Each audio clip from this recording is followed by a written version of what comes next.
So the series is tied 2-2 as we head back to the Wells Fargo Center where we play in front of an amazing crowd. But the big question is, will Joel Embiid be healthy enough to finish him? And if he can't, who is going to step up on the Sixers?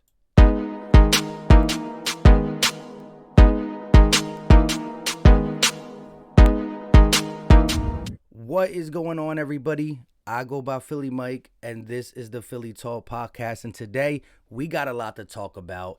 Doc Rivers had some comments on Ben Simmons. I want to touch up on Ben Simmons and Joel Embiid's fourth quarter. It was bad.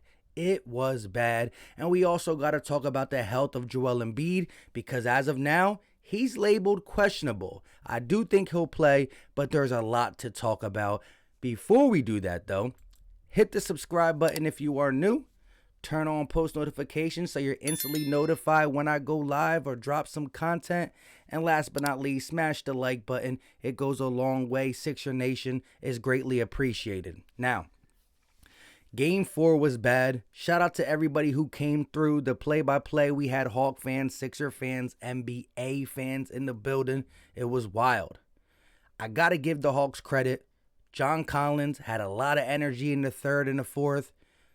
Trae Young facilitating. They came to play in the second half. They did, and they got the dub. Simple and plain, tied up. Now we're heading to Philly.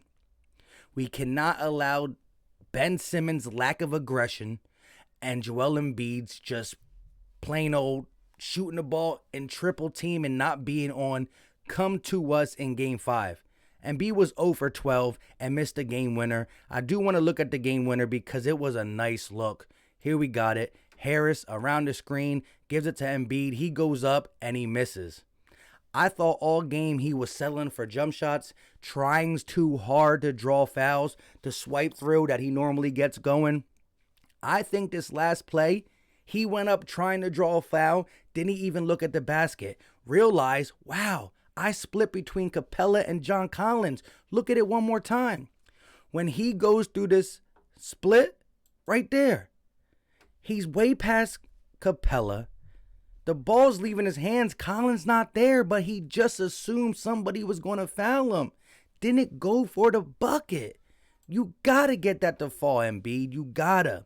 If he goes 1 for 12, that one shot falling, we win. We forget about it when we are doing work in the Eastern Conference Finals, but we'll remember this forever. Now, for context, there was a GOAT who went 0 for 11 in the playoff series named Michael Jordan. So I'm going to chalk this up to a GOAT mistake. Maybe the knee's bothering him. I don't know. It's pain managing. So we can't say because he was good in Game 1 and Game 2 and Game 3, he's going to be good in Game 4. It could change any time. And we saw it change. And now we got a questionable tag over him. This is serious. This is serious. I also got to talk about the fact that the Sixers scored 38 points in the second half. Yes, you combine the third quarter and the fourth quarter, and we score 38. How? How does that happen? How does Doc not adjust, change the lineup, call timeouts, do something? The Hawks scored 54 to our 38 in the second half. For context, we scored 34 in the second by itself. To score 4 more points in 2 combined quarters? Absolute garbage. Absolute garbage. Now, Joel Embiid deserves some criticism. He went 0 for 12. That doesn't happen. I know the GOAT did it, but that doesn't happen. But why wouldn't Ben Simmons be aggressive like he was in Game 3 in the third quarter? Wow. When my guy got it going on, when Curry's making shots, Embiid's making shots, Harris is making shots, I'm cool with the defender / facilitator / pace pusher in Ben Simmons. But there's a time where you got to put the context. If he's going to facilitate the people who's missing their shots, then it's not doing us no good. You have to attempt shots. When Ben Simmons attempts at least 8 to 12 shots, this team is successful because the defense looks at him different and be different. Ben Simmons is big time to blame for just sitting back and watching Embiid play bad. Now, Embiid could have passed out to some of these people when they were double and tripling. He was taking some off-balance shots. He was forcing a lot. That's on Doc, Embiid, and Ben Simmons. You got to be better. Tobias Harris, he's still Mr. Consistent. Could have used more of him in the fourth quarter. 2 shots, missed both of them. Come on, somebody help. That's what the opening part was. If Embiid is banged up, who's going to step up? This is what I got to talk about when it comes to Doc Rivers before we get into what I think is going to happen in Game 5, and that's a huge game. But Doc Rivers came out, and he said this. Shout out to Kyle. He put it up on Twitter. Doc Rivers on Ben Simmons saying last night he needed to be more aggressive. As you guys know, Ben Simmons went to the podium. They asked him, Embiid could have used help. Why weren't you aggressive? He said, I should have been aggressive. You didn't know that in the game, but you know it 10 minutes after the game? Come on, Ben. But again, I couldn't disagree with that more. That's Doc Rivers saying he doesn't want Ben Simmons to be aggressive to the rim. We're not talking about shooting jump shots. We're saying shooting, meaning getting to the rim, laying it up, posting hook shot. Doc Rivers said, I couldn't disagree anymore with that. Not as far as shooting or anything like that. Says he would agree if the aggression meant pushing the pace and facilitating. And then that's when I came up and I said this. I retweeted, Ben Simmons, I should be more aggressive, like Game 3 in the third. But no. Doc Rivers, I disagree unless you mean facilitating and pushing the pace. So pretty much nobody could score in the fourth quarter. And he's like, it's cool, Ben Simmons, keep passing to the people who can't make a shot. The facilitator's only as good as the guy who makes the bucket. And if nobody can buy a bucket, he can't facilitate. Go to the rim. Between Doc Rivers telling him not to shoot, him missing free throws because he was 1 for 5, he's never going to do it. I'm not asking Ben Simmons to score 20. I'm not asking him to do anything along them lines. I'm asking him to look at the flow of the game. Dang, Embiid and Harris and these guys are cold. I got your back, bro. Teamwork. I got your back. And if you have his back, you're going to hear this from the Philadelphia Sixer fans. Let's go.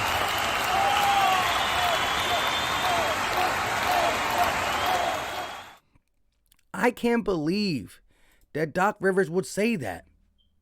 Well, we all heard him clown us. Philly fans don't know nothing. I'll never Ben Simmons at the end of the game. And then this happens. As I can't find the picture.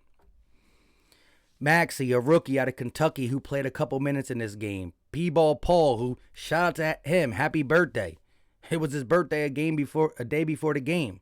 He's sitting with 6.6 seconds left in between two guys who are not getting much playing time, if any at all.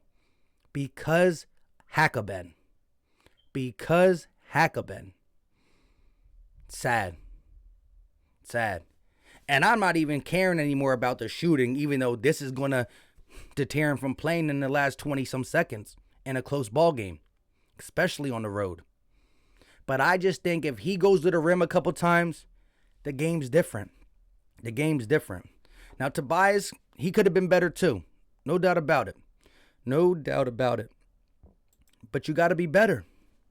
Now, going into Game 5, please, God, let Embiid be healthy because we got to flow it through him. But I need Ben Simmons, Tobias Harris, Seth Curry, Furkan, whoever starts in place of Danny Green to feel like they got to take some of the scoring burden. Simple.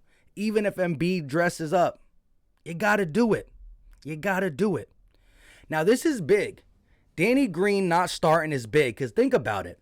Danny Green, he's been off. He's been a long red light, but he was going to get his shot falling. He's streaky. 2-3 games bad, 2-3 games good. He had his bad games out, then he got hurt. Think about this. Furkan's best attribute is making threes sometimes. Couple games off, couple games on. Danny's the same way. Furkan got no defense. Danny can guard almost anybody else on the Hawks, minus Trae Young. He's just too fast. Trae Young is too small and too fast for Danny Green at his age. He can de-Herter Bogdanovich. And you saw Herter and Bogdanovich pull Furkan out of his sneakers. They were targeting him. Now you put Matisse on the floor, he can lock up anybody, including Trae Young. But now you're letting him be wide open and he's bricking. Now he made that 1-3 after the steal. I loved it. But they're going to leave him open and he doesn't make his threes. So Danny Green is a little bit best of both. Threes from Furkan, defense of Matisse. Not quite as good, but you get both. And we're missing that now. And that's going to play a big role. Maybe Danny Green smacks the Ben Simmons and he scores in the fourth quarter. I don't know. But who do you start in Game 5? Do or die. You need to win in the Wells Fargo Center. Who do you start? Furkan Korkmaz or Matisse Thybulle? Who? Maybe Maxey. I know a lot of people love Maxey. Let me know in the comment section.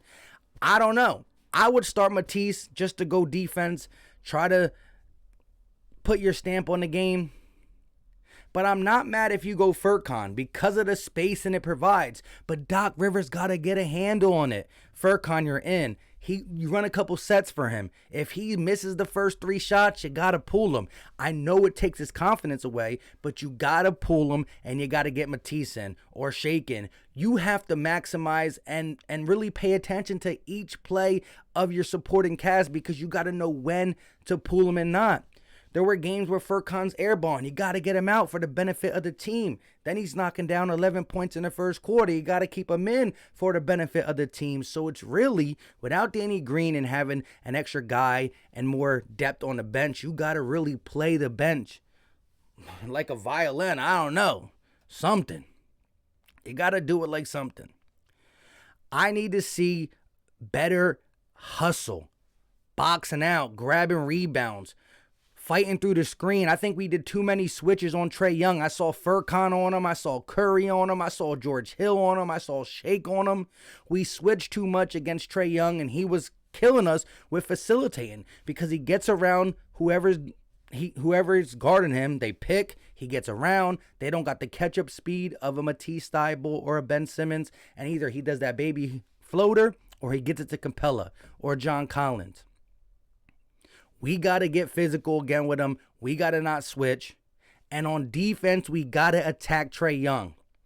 Danny Green was getting the ball and making Trae Young work a little bit. We're not doing that no more. We did it in Game 2 and Game 3.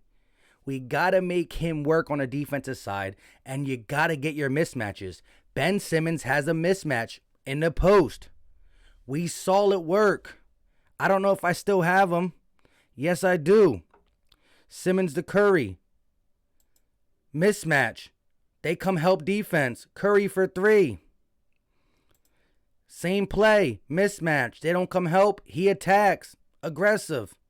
That was when he was good in the third quarter. But I'm trying to tell you guys, you got to take care of your mismatches.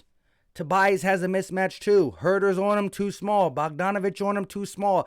Collins on him, too big. Go around him. We need help. Joel Embiid is banged up. This was supposed to be ended in 5 so we can give the big man rest. And I don't want to take anything away from the Hawks because they played a good brand of basketball the second half. 54 points after having a horrible shooting clinic. But we better than them. The Hawks will have their time. They're on the up and coming. It's our time right now.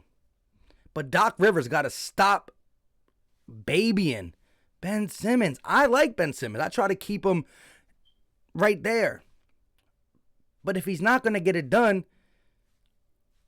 we're going to have to see. I've been a person that says, you can't trade him right now anyway. So complaining about him now is pretty much null and void.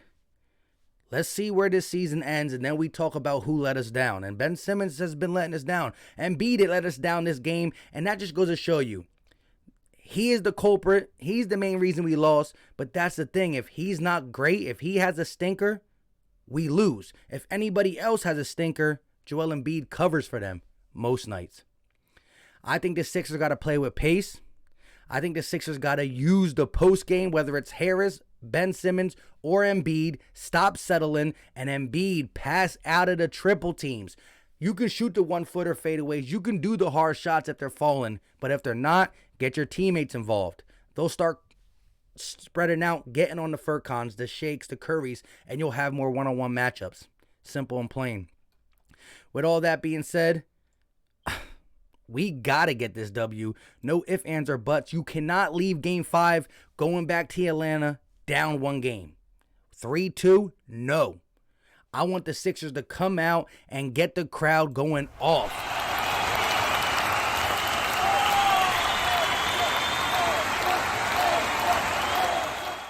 With that being said, that's all I got for you guys today.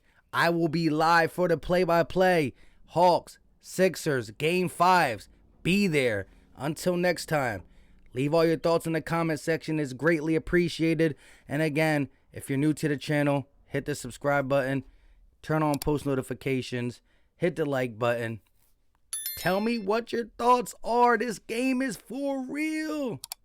I didn't think it was going to go this hard. I did predict 6 at first because I wasn't sure of Embiid's health. Saw how nice he played. Threw that away. Saw how bad he played yesterday. Brought it back. Brought it back. Until next time, y'all know what time it is. We out. Peace.